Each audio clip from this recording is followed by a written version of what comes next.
Bonjour, nous sommes à la 35e édition des Francopholies de La Rochelle. Pardon, nous sommes avec le directeur de ce magnifique festival, Gérard Ponce. Alors, comment cette année, toi, tu sens ce festival ? Déjà, la météo est toujours importante dans un festival, et là, elle est magnifique.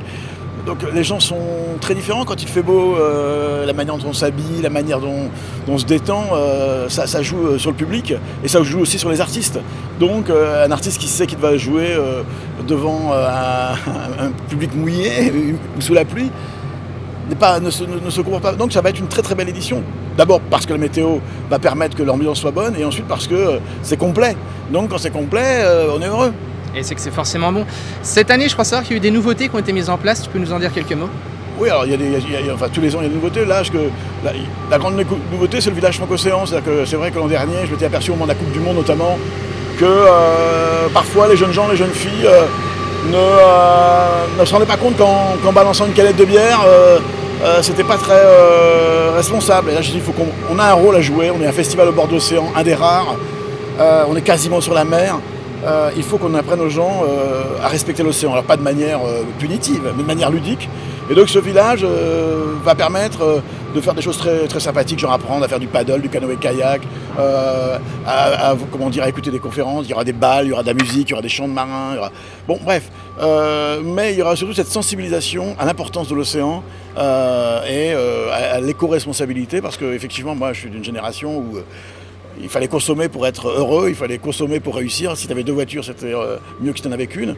Et je crois que cette génération-là, moi je me souviens quand les hypermarchés ouvraient, on était heureux.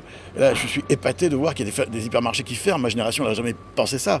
Donc la jeunesse nous amène à changer de comportement. Et je pense que c'est important d'épouser ce mouvement quand on l'a pris en marche, comme moi. Et voilà, on a vraiment fait en sorte que ce festival soit éco-responsable. Et dans éco-responsable, il y a surtout responsable. Voilà. Et ça, bon, après, il y a plein de petites choses sympathiques. Moi, je trouve que c'est important de donner du sens à ce qu'on fait, de comprendre que, pourquoi c'est très bizarre la musique, quoi. Pourquoi on a besoin de musique ?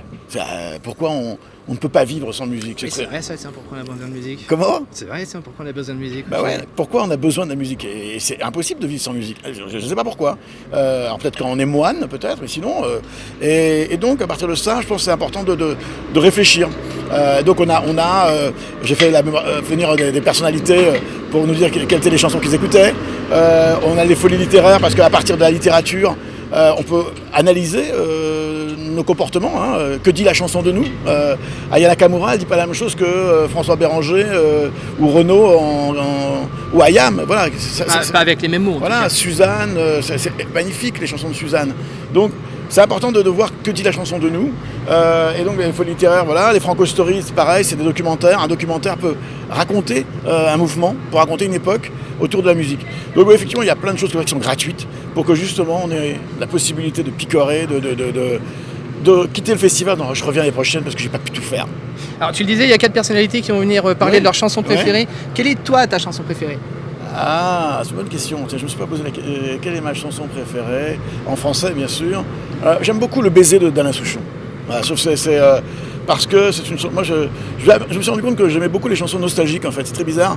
Et cette chanson qui se passe du côté de Dunkerque sur une plage, avec une fille qui vient l'embrasser et qui s'en va. Alors c'est drôle d'ailleurs parce que j'ai longtemps résisté à acheter une Audi.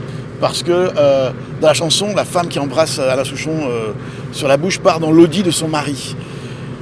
Et ça a l'air tellement triste dans l'Audi de son mari.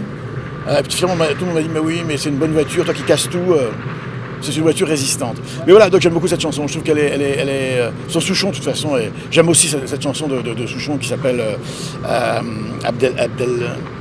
Enfin, où il se pose la question sur la religion. C'est quelqu'un qui est capable d'écrire des chansons que tout le monde peut chanter avec du sens. Merci Gérard. C'est moi. Et en tout cas pour l'Audi, tu as troqué le vélo, donc ça c'est une bonne chose. C'est vrai. Et bon festival.